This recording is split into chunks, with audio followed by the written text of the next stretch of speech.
Dadhood. Modern Dadhood podcast.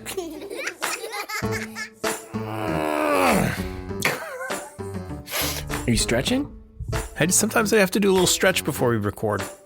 Should I be doing that? Sure. I mean, whatever feels good to you. Hi, Mark. Hi, Adam. How's it going? How is it going? It's going well. Good. You? Yeah. A little crazy. Yeah. Little. Life feels a little bit packed right now, but it's hard to really complain. Did your kids start school this week? Yeah. Oh, man. Yeah, we're a few days How about in. My oldest is in middle school now, which is nuts. Wow. Okay. That's nuts. Considering I think she was in kindergarten maybe when we started Modern Dadhood. And my younger is in second grade, and they both are loving school. How about the boys? How are they liking school? Boys they're doing, I think they were really excited to go back to school this year. They were one of my sons in particular, quite sad to end camp. Yeah. In fact, the drive home was quite something from the last day of camp. We picked him up in our little mini convertible, and they jumped in the back, and all the counselors were there. And it's a very tear jerking sort of moment, because the counselors they're all young too. And both of them are a little sad, but one of my sons in particular is his eyes are just filling up with tears, but he's trying not to let it out. He's really not looking at the counselors purposefully, and then we pull out of the little driveway and we hit the road. Waterworks. Home, and the whole rest of the drive was just tears. And he's just in the back going, just wailing the whole rest of the time. He was really, really sad. But on the flip, I think they're really excited to get back to school. And they're in first grade now, which is just hurts my brain to think about. It's nuts. Yeah. Well, I want to talk more about it, but I feel like we need to introduce the podcast. You make a lot of sense. Dads, moms, welcome to Modern Dadhood. We've always said that this is an ongoing conversation about the joys, challenges, and general insanity of being a dad in this moment. My name's Adam Flaherty. Already said this, I think, but my two daughters are 10 and 7. And my friend here. That's me. Yes, my name's Mark. Has a similar look, similar vibe, similar voice. Similar sense of humor. There you go. Who is he? My name is Mark Checkett, and I'm a dad to twin boys who are 6.5 years old. We usually go through a few other formalities at the beginning of the episode, just letting listeners know, well, if this is your first time listening to Modern Dadhood, we welcome you. Welcome Nice aboard. to have you. We could point you to our website where you could find our whole back catalog of episodes where we talk to amazing guests about all things fatherhood related. And we would ask you to consider subscribing wherever you listen to podcasts and even leaving us a review if you feel compelled. We should probably tease the guest who's going to be coming up in just a couple of minutes. Well, I wanted to ask you the question, Adam. Were you aware of the fact that the Surgeon General of the United States it holds the rank of Vice Admiral? Did you know that? I did. I wouldn't have, but in preparing for the interview, I did a little bit of research and I did see that verbiage tossed around. We didn't ask him about it. We didn't go there, but I was a little surprised when I found that in the research. Did not know that ahead of time. Yeah. Well, you didn't tease at all. You let the listeners know that Came right out. Said it. The guest for this episode is none other than America's doctor, the U.S. Surgeon General Vivek Murthy, who was a total delight and is kind of just one of the guys, Cooler than us. Absolutely. 1,000% cooler than us. Cooler, smarter. Probably better human, just better looking, no certainly. Yeah. Better looking, dresses better. Definitely one of the guys, though. But it's refreshing. It's encouraging that people who hold these high esteemed positions in our government are people like us? Yeah, he wasn't like a wall of talking points that felt hollow. The way that he speaks, he's really looking at you. He's really listening. He's responding to what you're saying, and he's being thoughtful about it. And you're right. I think that it's refreshing. It feels a little bit of like an anomaly, especially in the political, atmosphere right now, being that we're getting closer to an election and we're seeing a lot of politicians and people who hold high ranking public offices, like doing the regurgitating the talking points and not sounding like real human beings. He's a good dude. He was a great dude, and we'll be hearing from him in just a few moments.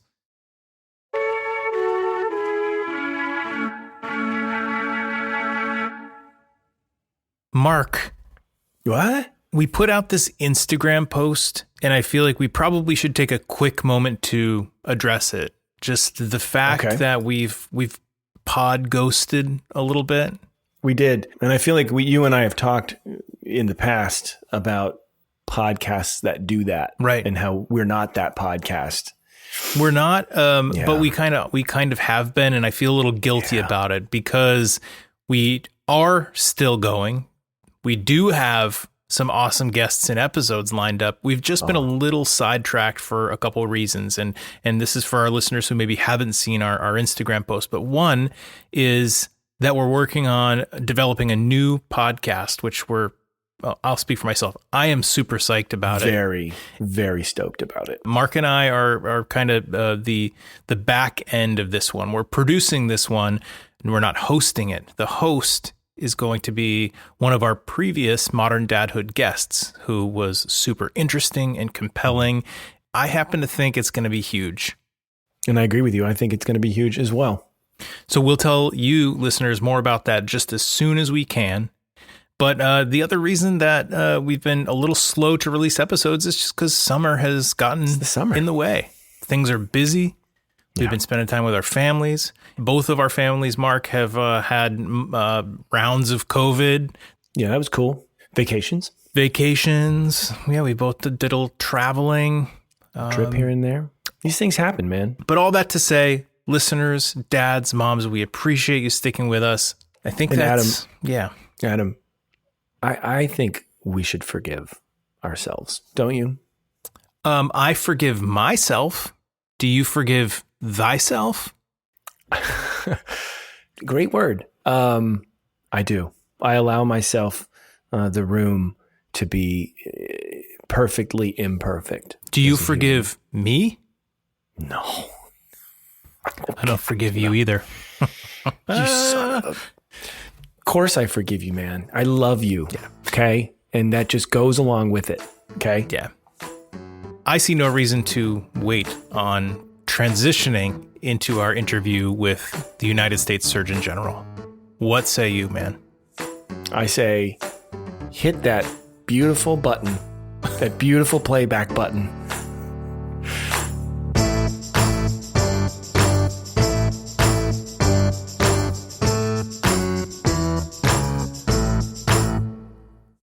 Dr. Vivek Murthy is the 19th and 21st U.S. Surgeon General, and he's a leading advocate for public health and emotional well-being. He's a dad to 2 kids who are 6 and 7, and we're honored to have him on Modern Dadhood to chat about his newly released advisory report, Parents Under Pressure. Dr. Murthy, thank you so much for making the time to be here with us today. Well, thanks so much, Adam. I'm really glad to join you and Mark today. Before we kind of get into the report, which there's a lot there to get into, we just wanted to ask, how is Dr. Vivek Murthy, the dad, doing lately? Well, thank you for asking. I'm doing okay right now. I'm got my 2 kids. We just brought them over on a cross-country trip yesterday, so they're adjusting to the time zones, and my wife is corralling them in another room so that they can be entertained and not scream and fight with each other during this podcast. But, balancing all the same things that dads and moms balance every day and trying to make work and kid life work. But I'm doing well. I feel at least one thing happens every day that makes me feel incredibly grateful to be a dad. And sometimes something really simple, like just the sound of my kids' laughter just rippling through the house. Sometimes it's being able to see something really simple, but through my kids' eyes, something I've taken for granted, whether it's the clouds or whether it's a bug crawling on the sidewalk, but just seeing it through their eyes. And then sometimes it's something big, like having a conversation with them where I realize that they understand a lot more, about our emotions and our family than I think they do. So for all the challenges and uncertainties and stresses of parenting, I feel really grateful to be able to be a dad. That's wonderful. This is a question that I had saved for a bit later, but because you mentioned it, the idea that they sometimes are much more aware and in tune with things than we might expect that they are. I wonder, you release these reports, memos, advisories frequently, and a lot of times they're on pretty heavy topics, important topics to be aware of and mindful of and to discuss, but heavy topics. And I wonder how you and your wife frame these to your kids. They're at an age, Mark has 2 twin boys who are 6. My daughters are 7 and 10. All of our kids are at an age now where they are able to comprehend a lot of the subject matter. Do you have conversations with them about it? Or do you feel like, let's let them be kids for as long as they can before they're going to have to understand some of this stuff? Yeah, that I think gets at one of the hardest questions in parenting, which is how to know when your kid's ready to talk about challenging subjects. And like most parents, we're just trying to feel it out. And some of this is trial and error. And a lot of it obviously depends on your kid's own maturity. For me, like to your question about our initiatives and like from the office and what I talk to the kids about, I try to be selective here. For example, we had a report on gun violence that we issued recently.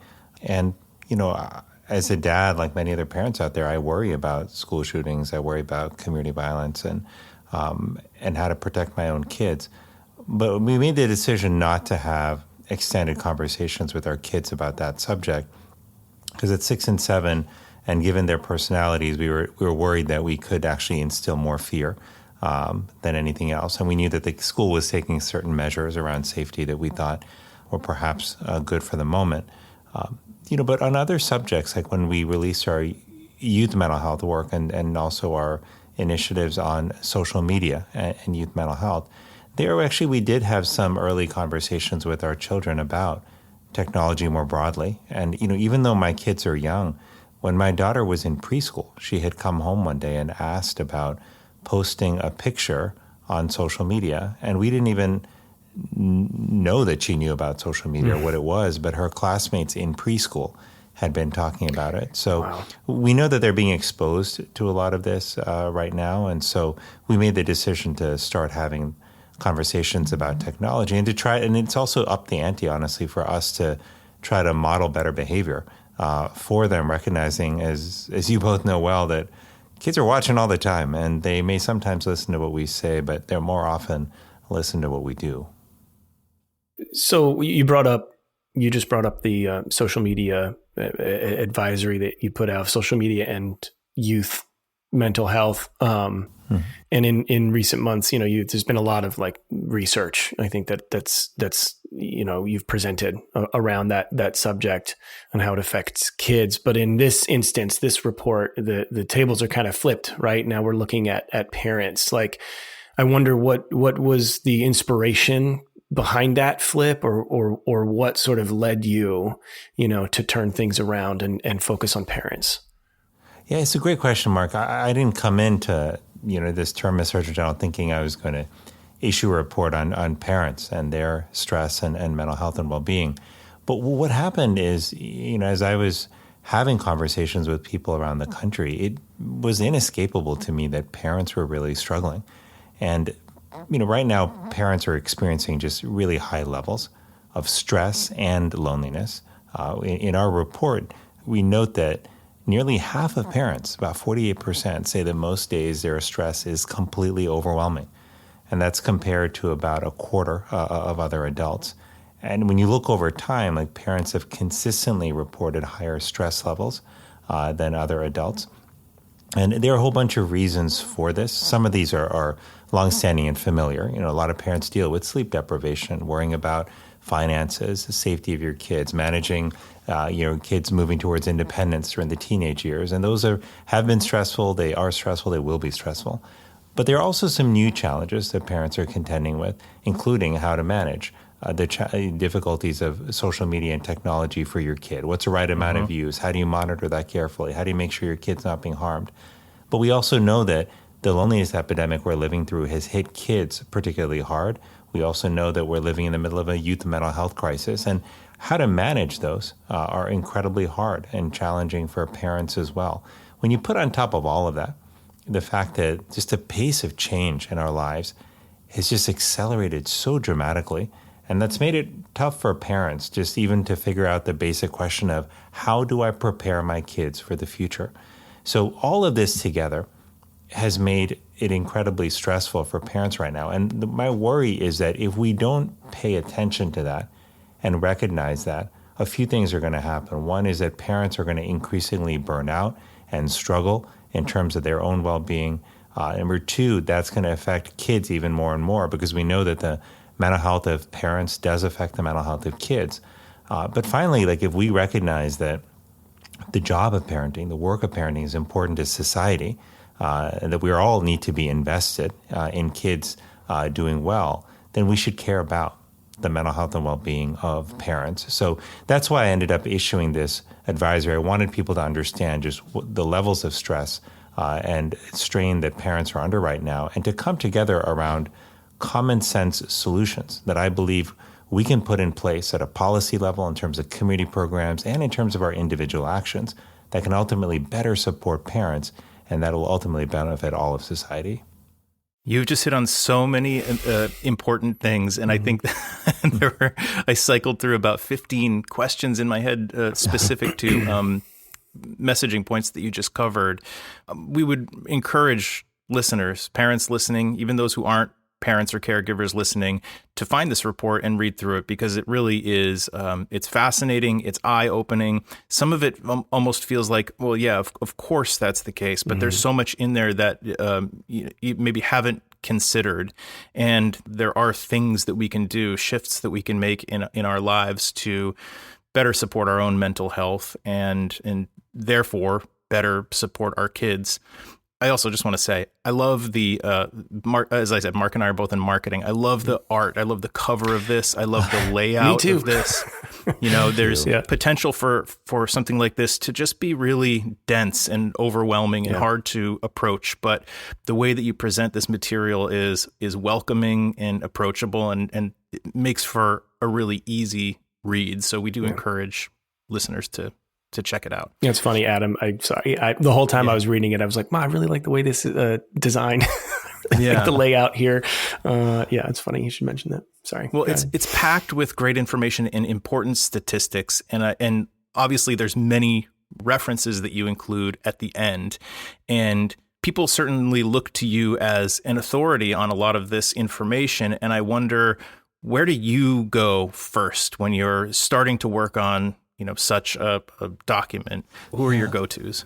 That's a really good question. And I'll tell you, and this might surprise some people, that our reports are actually very organic in terms of how they start. The seeds for them are often planted by people I just talk to and encounter in communities across America. That's where we get our initial signals about what might be awry. In my mind, it's very similar to how I think about engaging with the patient, in the doctoring that I've done, in my career. Like, you start by listening to your patient, and sometimes you think you know what's wrong, but then you listen, you're like, there's another problem that's bigger than what I perhaps thought was the big issue.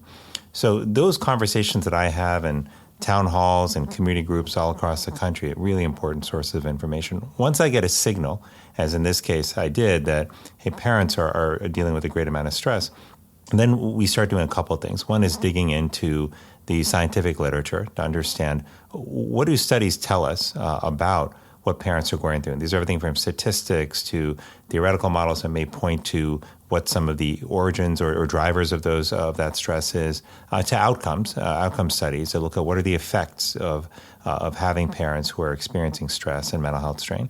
And then we also talk to experts, scientific experts directly to get more color on these studies. We'll talk to people inside government and outside government to get a wide view.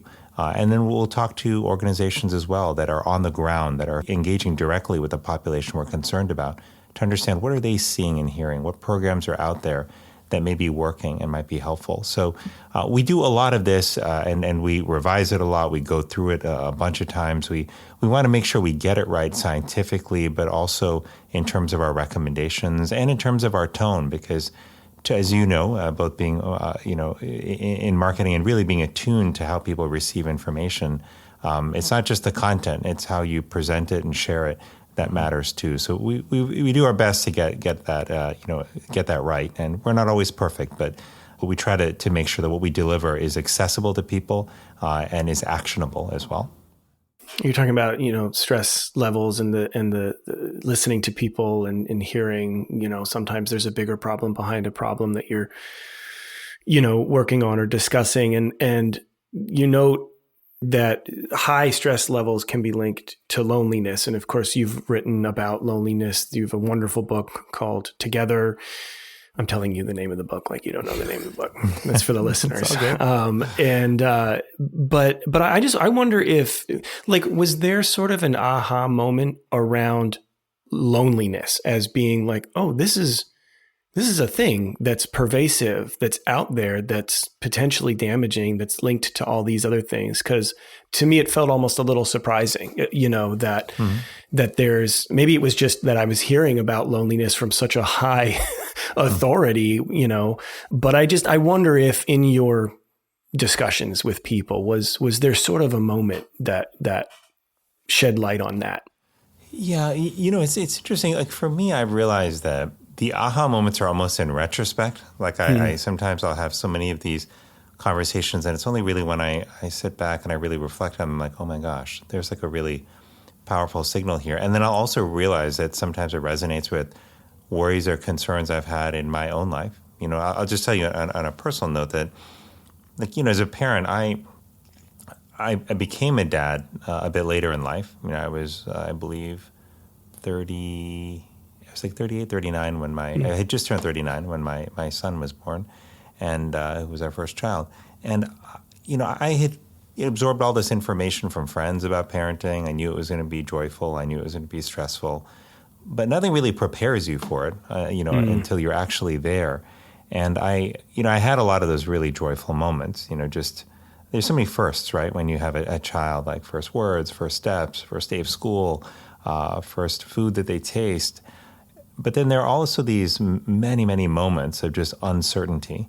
Mm-hmm. And I think that the uncertainty of parenting is one of the, underappreciated sources of stress. Like having to contend with just not knowing what the right thing to do for your child when it comes to education or safety or what foods they eat or their health overall. Like you pile all of those uncertain decisions up over time, and sometimes they can weigh on you. I remember being up so many nights in the middle of the night, just waking up thinking, oh my gosh, I'm worried about what are we supposed to do? Because my son, when he was young, wasn't eating well, right? And we were struggling to get nutrition into him. And I'd be like looking up all kinds of strategies and all kinds of like different formula, like compositions and different things to try to figure out, well, should we be doing something different? Is it us? Is it our fault? And that's a really common experience, right, that parents have. But you go to work the next day and, people don't necessarily know that you've been up till 3 a.m, like trying to search for, the right formula for your child, and that you've been worried about it all night long.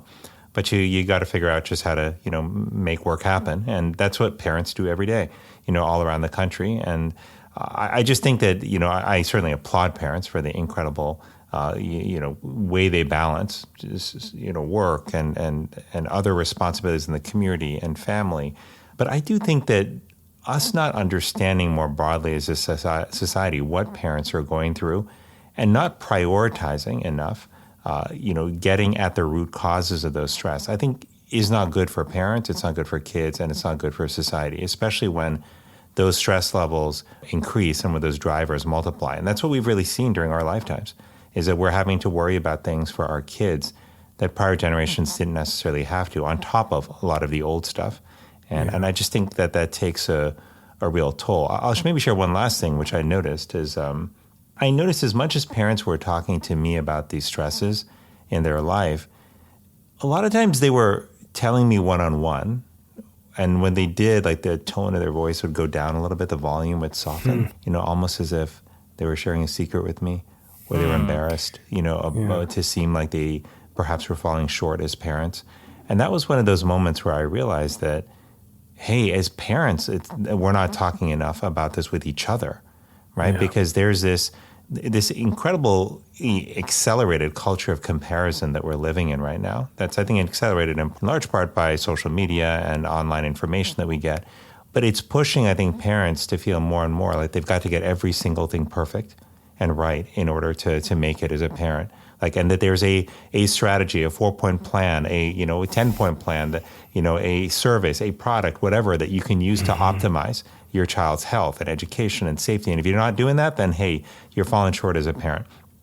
And getting that message again and again and again makes you feel like a failure as a parent. And it seems always like everyone on the outside's got to figure it out, and you're the only parent struggling with it. And so we tend not to talk as much about this with each other. But that's one of the things I think we need to change, because I've realized that the truth is we're all kind of struggling, as parents to figure it out. There's no instruction manual here. We're trying to piece it together.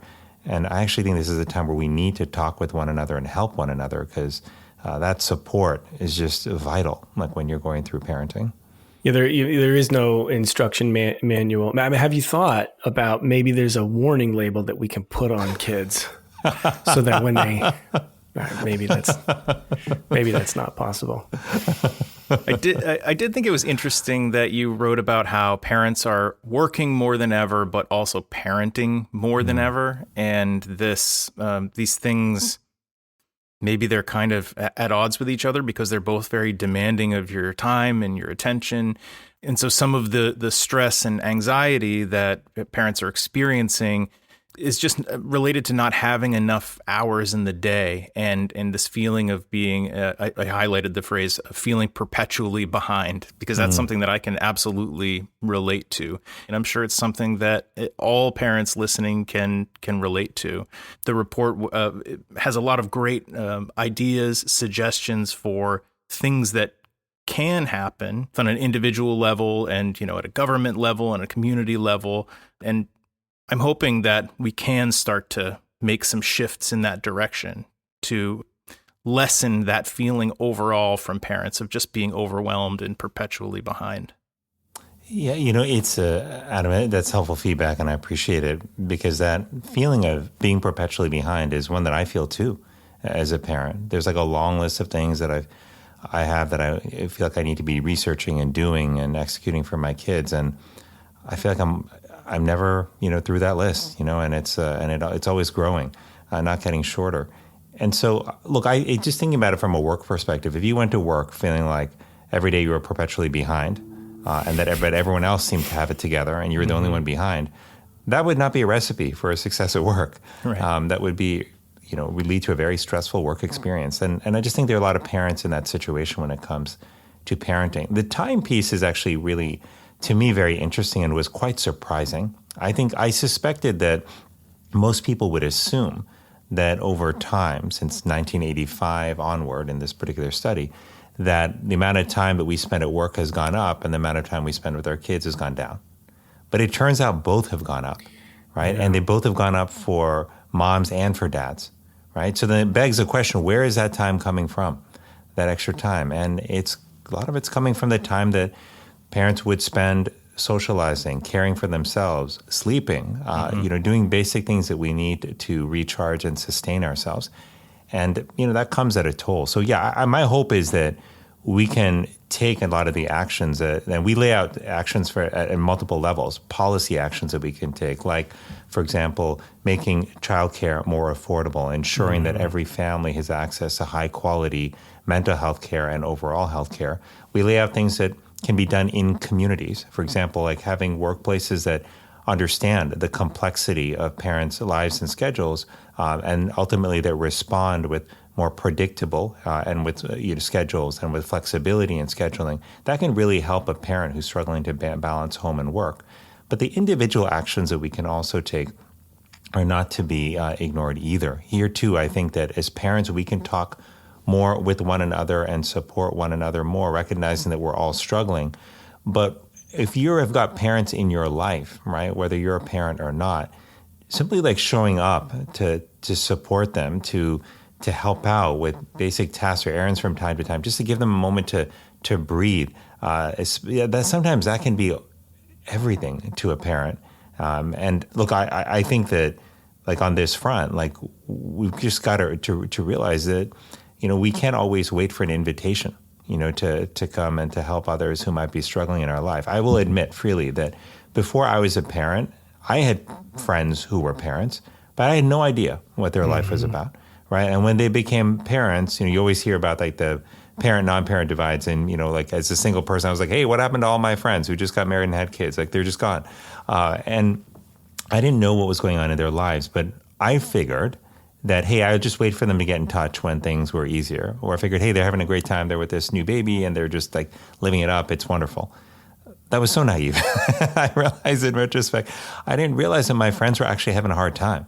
That that parenting, as beautiful as it is, it can be lonely too. Like, especially when you're up at all hours in the night trying to figure out stuff or, managing and caring for a sick child. Like, these can be tiring and experiences. And you do them, of course, because you love your children. And I would never have it any other way. I would give me a chance to be a dad again. I would do it 1,000 times over. But, the moments where friends reach out just to say, hey, just thinking about you. I want to know how you're doing. Or can I bring by something? Just some food? Can I just swing by and help you out with something? Can I just sit with your kid for 10 minutes so that you can just have a shower or just have a quiet moment? Like those moments are like gold, And I think the science is actually very interesting and clear that we, as helpers, as people who step up and assist others in our lives, we often underestimate how much impact we are having. Whereas if you ask the person who is receiving the assistance, they will often tell you it means a lot more to them than the helper often thinks. Mm-hmm. Mm-hmm. I will never forget, as Adam mentioned, I have twins. And when my kids were born, I live in this very quiet, very quintessential, cute little New England neighborhood. And we were still kind of new to the neighborhood, frankly. And somebody here who was a mom already, decided, twins, that's going to be tough. I'm going to arrange a meal train and make sure that the Checketts have meals for every night of the week. And they did that for like 2 weeks. Wow. And it was, and we would just periodically would open our front door and there'd be a bag, of like a make it yourself taco kit, and it was just, it's almost hard to even put into words like what that really meant. I mean, I really equate it to our success just surviving those first few weeks after coming home from the hospital. It's such an impact. It's such a small and relatively easy gesture. And I think people take a lot of joy in doing that for other people. Yeah. That is incredible. My guess, Mark, is that the people who participated in that meal train, many of them may not even remember that they were part of that meal train for you, but you remember it. Yeah. And it made such a difference to you and your family. Yeah. I too remember one of the first times that I was, on my own taking care of our infant son. My wife had to go to work and we had no family around. But this is in the early days, shortly after he was born. I was trying to figure out, I was nervous. I was worried, is everything going to be okay? How am I going to, what if something happens, when no one's here and he gets really sick? Well, I know what to do. I was thinking about all kinds of things. And a friend, just unannounced, just swung by. She knew I was going to be on my own that day. And she just wanted to check on me and see how things were. And I still remember so clearly the picture of her sitting on this green chair that we had and holding my son and just laughing with him and cuddling him. And I sat down in another chair and I just felt my shoulders like relax. Wow. And I felt my breathing slow. And she stayed for maybe 15, 20 minutes, but years later, 8 years later, I'm still thinking about that and just marveling at just what a difference it made. So look, this is one of those things where if parenting teaches us anything, it's that we need each other. Parenting is a team sport. And we've made it feel like it's an individual pursuit. And that's just not the case. I think a lot of the things that I call for in our parenting advisory that we need to do at a policy, programmatic, and individual level are things that I suspect most people would agree with. But here's the challenge. If we all agree on something, but as a society we don't make it a priority, then things don't change, right? It's just like, think about preventing disease. Nobody would disagree that it's better to prevent diabetes than to get diabetes and then treat it later, or that it would be better to prevent heart disease. Nobody just would disagree with that, I would suspect. But are we actually prioritizing prevention? Are we doing the hard work to actually make prevention work, right? And that's a question that comes up here with parenting, that if we really want to do right and support parents through these policies and programs and individual actions, we actually have to make it a societal priority and recognize that this is not just on parents to figure out entirely on their own, but when parents are struggling, that as a society, we do worse. And when parents are thriving, when they have the support they need, then we all do better. It's interesting, right? I mean, I'll just speak from my perspective, but like I can read something like this report, and I get sort of halfway through it, and there's some sobering statistics throughout this report, and I can sometimes get halfway through something like that and start to feel very pessimistic. It's too big. It's too big of a problem. How are we going to, on a societal level, make it a priority, but then I was also sort of thinking about, you had done an interview where you compared dealing with the social media crisis around youth health, mental health, you sort of likened that to dealing with safety standards in the 70s and 80s around cars, as we were seeing, hey, here's a big problem. And we instituted some changes, and now it's much better. And that kind of comparison, it really helps me, because we've done something like this before, we can do it again. And I wonder, would you use that sort of same comparison with this topic, or is there maybe a more apt, comparison that you go to? No, I think it's a really good point you're bringing up, Mark, because I do think that we have the ability to take on hard issues as a country because we've done it before. And that's why I say that, not because I believe that theoretically, but the car industry is one example. Like when cars were not as safe as they are today, we were seeing a lot of deaths related to car accidents, and we didn't just say, "Hey, that's just the way it is," but we put in place policies, education programs, and a whole series of changes, really, that made cars safer, that helped people be safer drivers and reduce, ultimately, the number of motor vehicle accident-related deaths. But that's been true in other cases, too, where we've seen challenges and we've taken them on. There was a time in our history as a country where elderly people, toward the end of their lives, did not have the money to even buy food to house themselves. We had incredibly high rates of poverty among the elderly. And at one point as a country, we said, you know what, it's not right that as an American in our country, you grow up here, you contribute and work your whole life, you raise kids in a family, and then society's not there to support you at the end. We got to do better than that. And so is it perfect now? No, but the Social Security program that was ultimately put in place decades ago has helped lift so many seniors out of poverty, right? There are big things that we have done when confronted with big problems. And my hope is that that's what we can do here too, is recognize that we have a big challenge that affects millions and millions of people in America. I think of it as a silent challenge because parents are often not going out there and complaining about their lives or talking about how hard they have it. They're focused on their kids, right? Like the parents who I've heard this from have not started off the conversation saying, hey, let me tell you how stressed I am, Dr. Murthy. They said, hey, I want to talk about my child.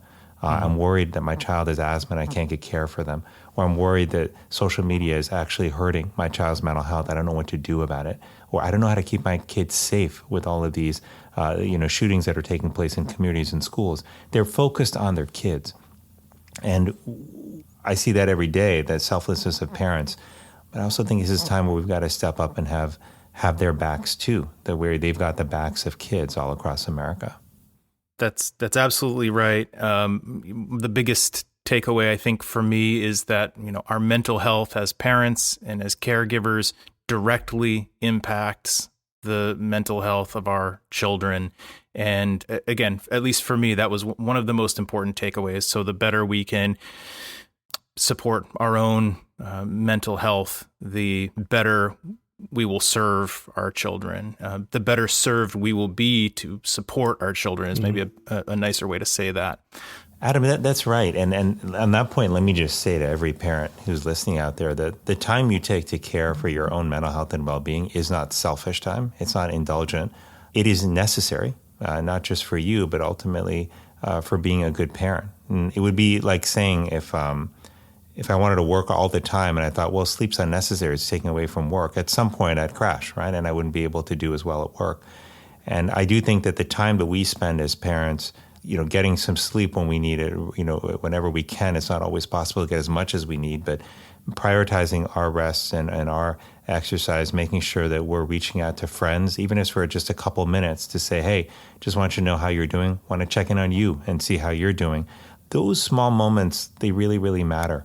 I have just been struck over the years at how sometimes a 2-minute conversation with a friend who cares about you, who's concerned about you, can give you such a boost of energy, because it's not just about the help they provide. It's not just about the advice they give. It's about knowing that you're not alone. Yeah.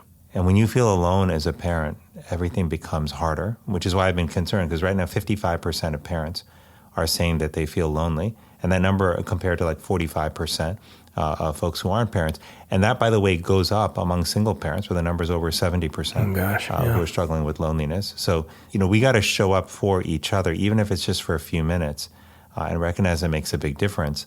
Lastly, I just want to say to dads in particular, I've actually heard from a number of fathers who have said that there just isn't as much support available for dads, and that talking about your struggles as a dad just feels somehow, in contradiction to how we define manhood or masculinity, and that it's hard for them to often admit that they're having a difficult time. I remember there's one particular story I saw from a young man who had just become a father, and he was in the medical field. And he said, I noticed that there are a lot of mom groups around to provide support, and they've been immensely helpful for my wife, and I'm so glad she's attending them. He said, but I came back to work, and none of the guys at work even asked really about what the experience had been like being a new dad. He's like, I didn't know what if there were groups around for me to join. It seemed harder to find. He's like, what am I supposed to do? And I think that, look, while moms and dads may experience parenting in their own unique ways, one thing that is true about both moms and dads is they both need support. They're both experiencing a lot of stress. They're going to have moments where, again, this uncertainty in parenting and all the challenges we've just spoken about are going to weigh on them and make them feel down. And we talk appropriately a lot about conditions like postpartum depression, which affects 1 in 8 women. That's a lot of women who are impacted by those mental health struggles. And I also want us to talk about the sort of depression, that what we think of as perinatal depression, that affects men as well. Depending on the studies you look at, anywhere from 8 to 14% of men experience depression sometime between the first trimester of pregnancy and the end of the first year of their child's life. And so, as dads, I think it's important for us to also be talking to each other about the experience of parenting, supporting each other and what we're going through as dads, and recognizing that to struggle as a dad is not to be weak. It's not to be a bad father. It's not to be inadequate. It's to be human. And it's to go through what dads have gone through for a long, long time. The more we are able to be open and be there for each other, the easier we'll be able to get through it. And also the better parents, I firmly believe, that we're going to be. We couldn't agree with you more. And we preach a similar message frequently. So, Dr. Murthy, I just want to thank you so much for carving some time out of your schedule to be with us. Parents listening, we highly encourage you to read this report and other reports that Dr. Murthy has put out over the past few years. You can read those at surgeongeneral.gov. You can follow Dr. Murthy on Instagram, and we also highly recommend that you subscribe to his podcast, House Calls, which is a lot of fun and obviously very informative. All of those things will be linked in the episode notes. So again, Dr. Murthy, thank you so very much. We're honored to speak with you, and this has been really informative and enlightening. Well, thank you so much, Adam and Mark. I really enjoyed this conversation, and more importantly, just thank you for creating your podcast and creating a space to talk about fatherhood and to talk about what dads are going through. The great community, really, for fathers. It's so important, much needed, and I'm just grateful to you for your service. Thank you so much. All right, you guys take care then.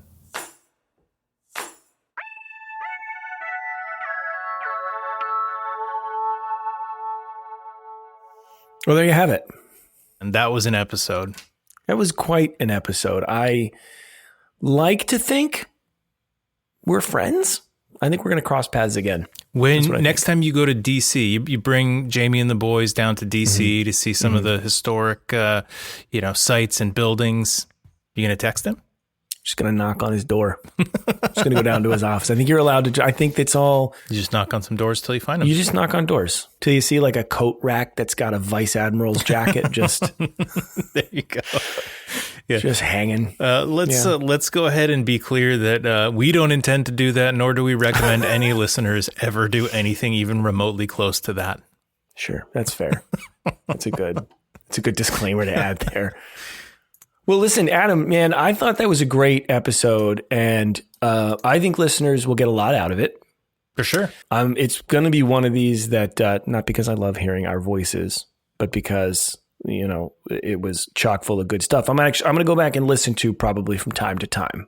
I think a lot of the stuff that he said in there bears repeating, so I think it's good to hear. But you know what I did? I read the report, and there's a little passage at the end I thought I might kind of do a paraphrased version of to close out our episode, if you'll allow me the space, Adam. I'll indulge, man. Go for it. Okay. All right.